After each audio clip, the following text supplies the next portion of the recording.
आमच्या हक्काचं लेखन व माय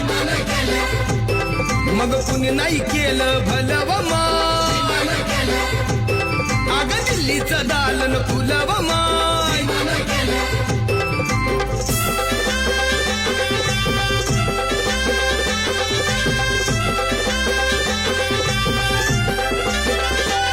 तुमच्या पोरानं शाळेत शिकावं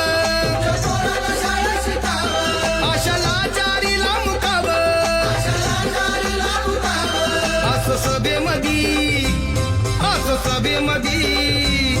असं सभेमधी भाषण व माय